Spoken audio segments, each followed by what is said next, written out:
Thank you for joining us on the Media Connection. Well, we are here where the nation's eyes are focused, here in Ferguson, Missouri, and I'm here with Gerald Peoples, an activist who has a plan, but we want you to listen to what the people are saying about this tragedy and the killing of Michael Brown. Gerald, what brings you out here today?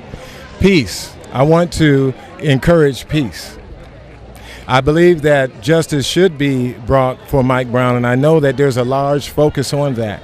But I also believe that we should create a plan for long-term change. What was revealed during this time was a desperate people, and the desperate people need a desperate plan. And the plan that I want to encourage is that everybody have a plan A.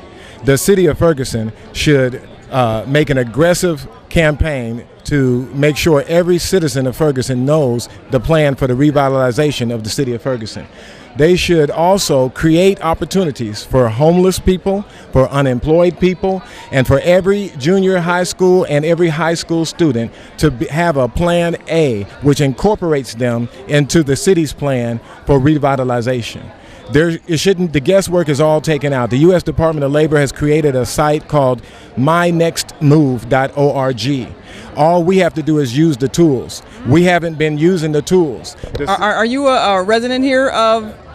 I am a resident of St. Louis. I live in Belleville, Illinois, and this is my city.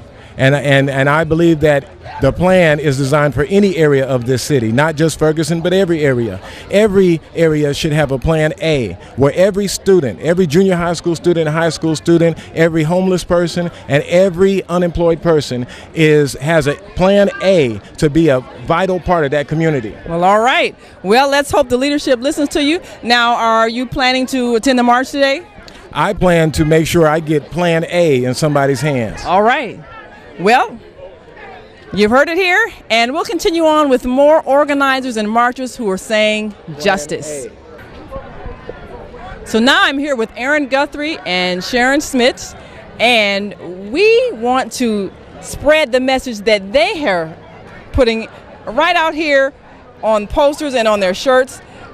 Tell us what made you write this poster, because this was my sentiments exactly. I think that if the police are coming in dressed like soldiers, then they start thinking the soldier mentality of people that aren't dressed like them are the enemy. And we are not the enemy. We are here to be protected. And I don't feel that we are. So, and seeing all of this, how do you feel about the police now? Do you feel safe, or do you feel like there really needs to be some community relations work? Seeing the Missouri Highway Patrolman, the patrol captain come in has made me feel amazing. He has just done such a great job just bringing everybody together. I am a little wary of the police, to be honest with you. I don't necessarily fully trust them because things like this happen. They happen everywhere, and I don't always trust that. Now, have either of y'all had any run-ins with police where you felt uncomfortable? You felt like they were a little bit too military? I haven't lately, thankfully, but there's been times in the past when I have. And what about you? Yeah, once in college. Oh, what happened? He just was very intimidating to me. I was, I'm a female, and I know I'm a strong person, but just he was very intimidating to me for very little reason. I got pulled over on a bicycle, and I didn't have a headlight on my bicycle, and he was very intimidating and angry about it, and I thought that was a little much. Yeah. So now there are some countries where the police don't carry any arms at all. Do you think we could ever get to that point here in America where the police are unarmed and just serve and protect? I actually used to live in England for a while where the police are not armed except for a very select few, and it worked out well. They have less crime than we do, less gun violence than we do. If they can do it, I don't see why we can't. I love that thought, and I would love to see that happen. Do you think we could ever get to that point where police are unarmed? I think it would take a lot of cultural change throughout the entire country. I think and it'd take generations for it to happen, but I would love to see a day when it could happen. Well, that sounds like something to work for. So we'll continue with more here in Ferguson, Missouri, fighting for justice for Mike Brown. Now I'm here with Darren Wilson, president of the Jennings School Board, and we've got some children here who are saying that they need some opportunities. What is it that you hope is accomplished by this organizational effort? Well, I hope we really get justice for Mike Brown, I hope this movement starts something new because actually it's bringing unity amongst our community, and a lot of things are starting to surface. They kind of been underground, but due to this tragic incident, it brought a lot of things out that, black people need to start sticking together. The community needs to start sticking together and, really being about positive energy and building up the community and being conscious when it's in terms of elections and things like that. Just a multifaceted of things that have surfaced throughout this whole issue around our community. How have the children responded to all the news reports? Do you see a change in their attitude and any change in their attitude about police or anything? Well, a lot of people want answers. A lot of people they want justice. The kids are asking a lot of curious questions and things like that. And a lot of the questions that they're asking, the adults, we're asking the same thing. You know what I mean? So really just comforting them and educating them on what's going on and letting them know that all cops aren't bad cops, but you do have some cops that are irresponsible. And that's just the way it is. It shouldn't be that way, but really educating them to not hate because of how some cops are. Now, you've got a lot of leaders that came out today. What do you hope they achieve with all of this show of unity for this city? Well, I hope it just doesn't stay here. I hope they really take it serious and see that we do have a problem that they are at the forefront of being able to resolve as leaders, because people look to them for that leadership. So really charging us, because I'm a leader as well, to continue to educate our kids, keep them safe, take pride in our community, and just do what we need to do to have a more harmonious community. Well, thank you so much for your efforts, and we'll look forward to getting justice. Absolutely. Thank you. We'll be right back with more organizers. Thank you. And now I'm here with Debbie Frazen, another protester and also supporter of this effort. Tell us what brought you out here today. Well, this is a humanitarian issue, and this is about us all being one and about spreading love, and it's like, how do we love and support one another? And this is how I see that I can love and support one another, because it all starts with love. Love is the most powerful force out there, and if you've got that to spread, then that's what prevails, and that's where I'm standing. And that's how I can support everyone out here spreading love. Well, that's great. Now, this tension between the people and the police, how would you like to see that resolved so that there's more trust between people? How to resolve that? Well, I think I've been doing a lot of praying on that, because I don't know that anybody has all the answers. But it really starts with accepting responsibility, and everybody taking responsibility for their roles. And then once everybody takes responsibility, it's like clearing that space for people to exist and for humans to live, because it seems that what's happening now is that there are portions of humanity that are putting out and projecting these things, like making certain folks guilty before proven innocent, and whatever happened to us, all being innocent until proven guilty. And that's really where I think it begins. So what do you hope is the end result of all of these protests and all of the things that have happened over these last several days? Change for truth and transparency with love. Let's hear what is the truth and transparency of this situation, of many situations in the world. It's like, let's pick one, start there, and then build on that. Well, I like your philosophy. Thanks so much. Thank you. Surrender to love. We'll be right back with more here in Ferguson. Okay. And now we're here with Sam Johnson, who runs a great program here in this state. Tell us about your program and what you hope these children get out of this effort. Well, we run the program, Keep It 200 is our network. We also run the program at Calvary Baptist Church for kids and teens, free lunch. We give free lunch out to all the kids really through our whole city. We educate them, we deal with them on entertainment, technology, build them up, take the negative about them and put the positive in them. How have they responded to a lot of the reports and so forth and the intensity of this struggle? How have you seen their perhaps attitudes change or their awareness even increase?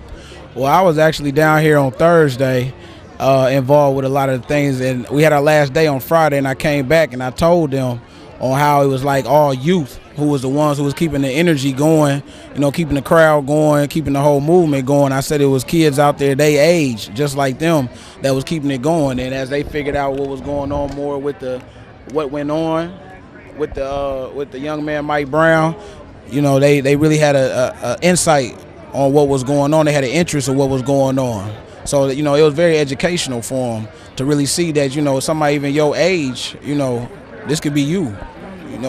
Tomorrow this could be you. So what do you hope they get out of all of this and seeing the community come together around justice for Mike Brown? What I want them to get up out of is I want them to see the atmosphere of African Americans coming together. We first and foremost, we need unity amongst our people. If we can get unity first, we can really make a strive of changing things, and it's going to be the kids that's going to make that unity. So I wanted them to see firsthand, how kids are coming together, teens are coming together in unity all across the world to change things. All right. Well, thank you so much, and we're here in Ferguson, Missouri at the Greater Grace Church, talking to organizers and the youth about justice and unity. We'll be right back.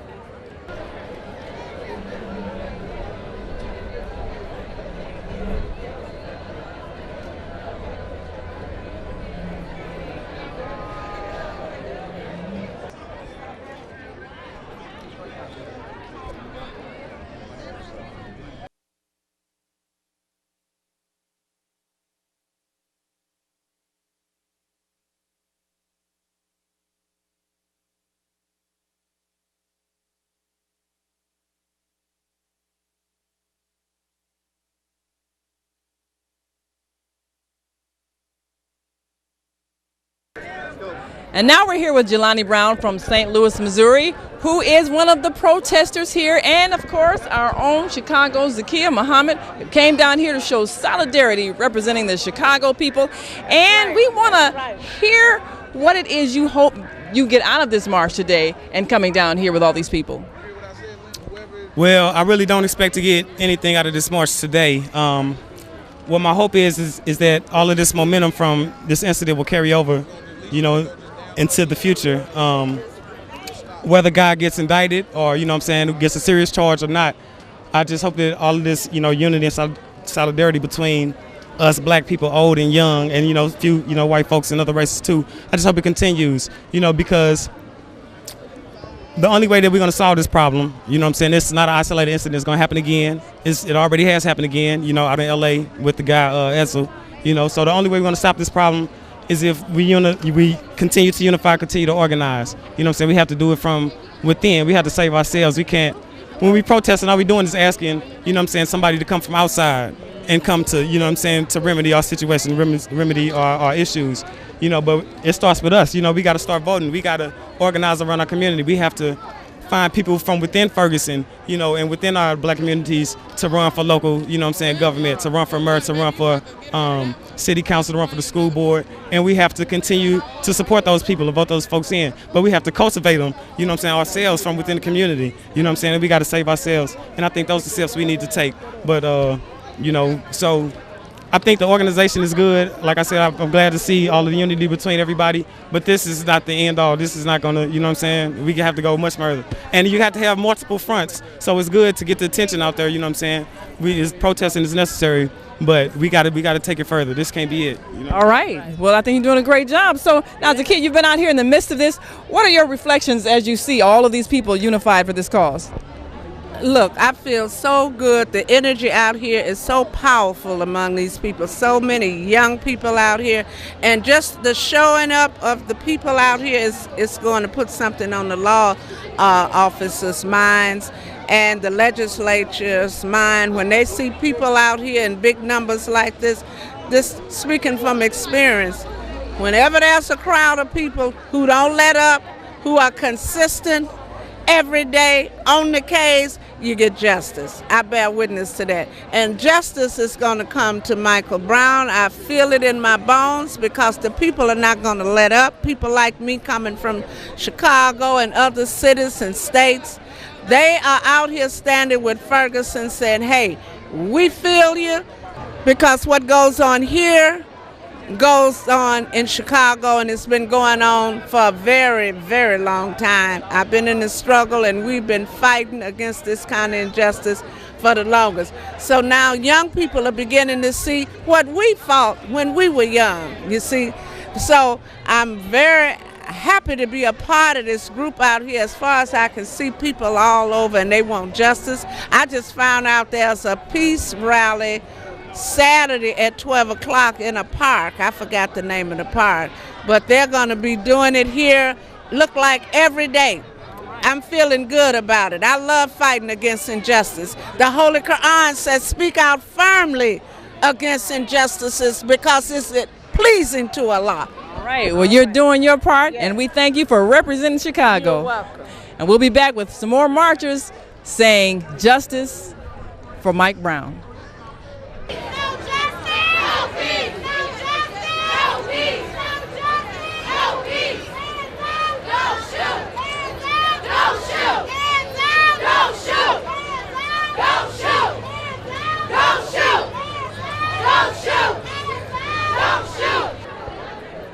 We're back. I'm here at the Greater Grace Church here in Ferguson, Missouri, and we've talked to some of those who are out here showing solidarity for the family of Michael Brown, the slain teen who now is being mysteriously accused of being a suspect in a robbery. Well, many of the residents don't believe that story. What they believe is that there needs to be more honesty and truth and transparency between the citizens and those who are supposed to uphold the law. So now we're going to join more marchers as they travel along a route and continue to express the idea that the police should not be a military force and those who have done wrong need to be held accountable. We'll be right back with more here in Ferguson, Missouri.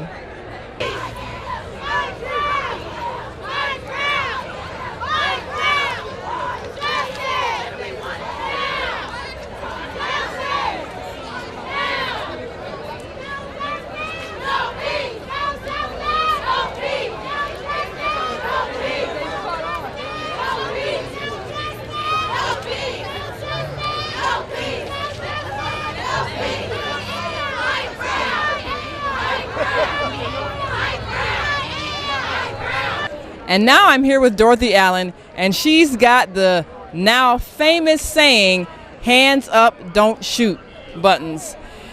Now, when we heard that the victim had his hands up and was shot, what was your response? What was your feeling about that, realizing that he had been shot that way?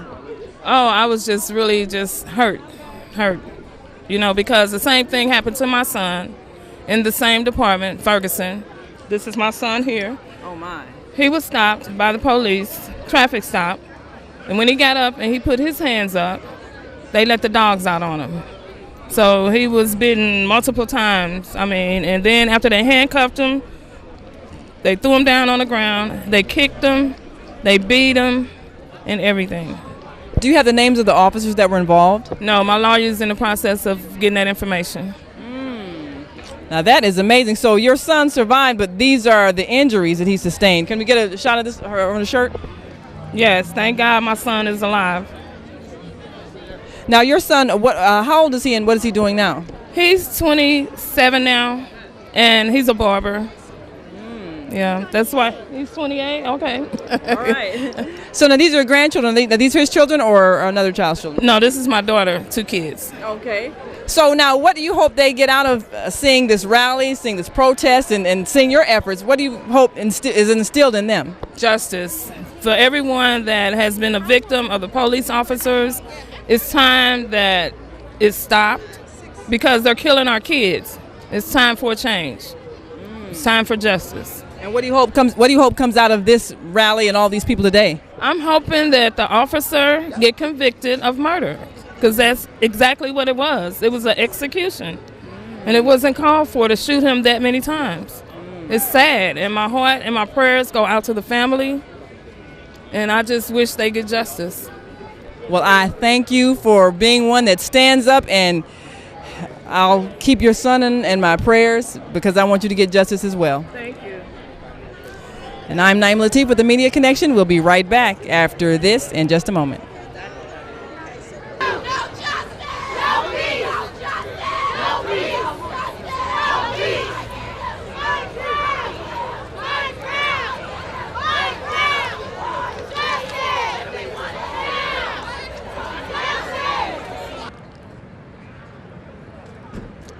I'm here with Committeeman Anthony Bell right after this rally at the church.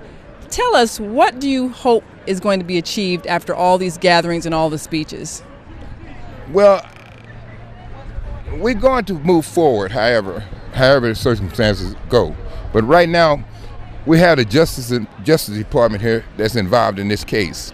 And we're looking for justice. That's what we're looking for. And I gather that from the congressman's point of view, that we will achieve justice more so from the State Department, other than local officials here. Do you think that justice will require some new legislation being enacted? Let's hope it is some new legislation that would be enacted in reference to cases, high-profile cases like this, and ones that are not here. What would you suggest in terms of legislation that could perhaps prevent this kind of an event in the future? Racial profiling is prevalent all over the country. Things such as that also help in cases where, a person have misjustly been judged by police or profiled by police or executed by police themselves on the street. So do you think there needs to be stiffer penalties for law enforcement officers that do that sort of thing? Or how do we go about making that a piece of legislation that's enforceable? Well, making that a piece of legislation that's enforceable, we need to, local officials and national officials should come together and draw up bills and stuff in reference to new legislation for police control, police internal affairs control, such as that. Now, the area that you represent, describe that. Is it predominantly African American? What are the demographics of the area you represent? Well, the area basically I represent is about 90% African American.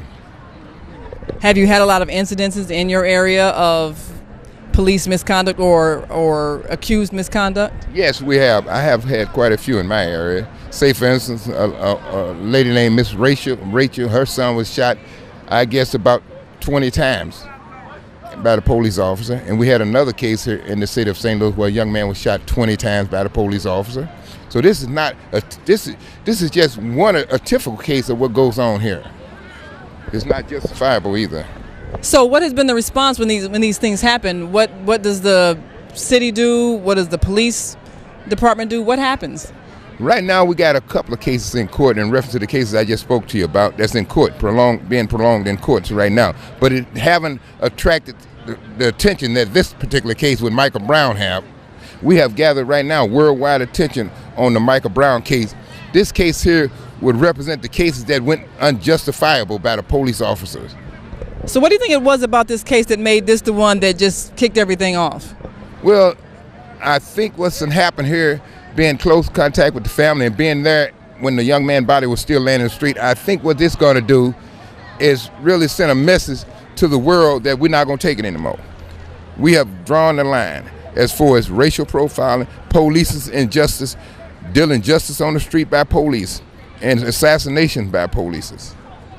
Well, we certainly thank you for the work you're doing, and we're looking forward to some changes after this event.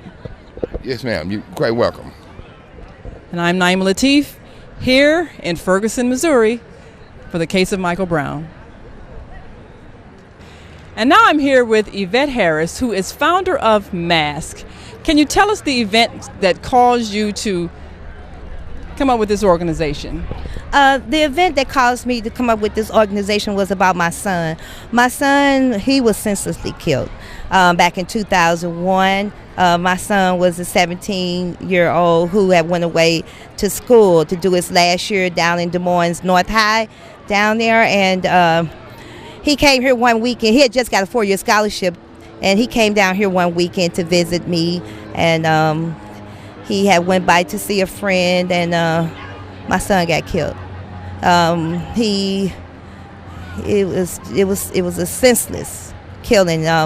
It was a young man asked him for a ride home that he went to school here with him prior, Gateway High School. he had went to school with him here, and the detectives and everybody knew my son, and they said that he was up there talking to them, and he was on his way out the door, and the guy came up and asked him for a ride home, and my son said, "Come on, man, I'll take you home. I'm going right that way." And the guy had got into it with some gang members, and the gang members seen the guy get in my son's car, and so they boxed my son in on the highway, and they started shooting, and my son was the one who took the bullet to the head. So, I know this got to be devastating. Very. So what kinds of things do you do in raising awareness about senseless killings? Well, MASS is a nonprofit organization. It is to help other mothers who are dealing with a senseless killing in their home. It's other mothers who are dealing with tragedies for as cancer. My sister died of ovarian cancer. She had walked to the store one day and couldn't breathe, and she died within a week and a half. And she was a person who would go to the doctor all the time, and she had 4th-stage ovarian cancer. A friend of mine's whose son I just recently heard, she was 3 months, and she left her son with his dad, and the baby was 3 months, and the dad hit him in the head with a hard object, and he passed away. So it's just a lot of different things for us. People is killed. It's a friend of mine I know here whose son hung himself at the age of 14, and a friend of mine who helped me with this organization. Actually, Evangelist Donna Scott. She helped me with this organization, and her nephew had just got killed. The funeral is Tuesday. Well, I am so glad that you're doing this work. It's a tragic thing that happens, but of course we have to raise awareness. Now, your 2 helpers, are they members of your family? No, they're not members of the family, but they're members of the family in church. Okay. In the church organization. Well, is that it? So, one last thing. What do you hope comes out of this effort today with all of the people that are gathering for the case of Michael Brown and striving for justice? I just want all the mothers to know they're not by themselves. This was a tragic thing, and I'm here for the mother, to let her know that it is other mothers who are out here just like she is, and we want to be able to hug each other and cry together and mourn the loss of our children together, because it is other mothers who are dealing with that. And I don't mean to get emotional, but it is other mothers who are dealing with that. And sometimes, I hear mothers saying that they don't have anywhere to go. But I am here in the Lord's name also, to just letting them know that we can come together in prayer. We can come together in the name of Jesus. We can come together and go on trips together. It's conventions, and it's just a lot of different places that we can go together and heal, because we need some healing here in this city, and yes, this city needs some healing, and we might not have it in other places, but we as mothers, we need to come together and just let it out with each other, that we are just going through the same thing. And that's what I want. Well, thank you for what you do and helping us heal and changing the hearts so that we can stop the senseless killing. And I'm Naima Latif with the Media Connection. We'll see you next time.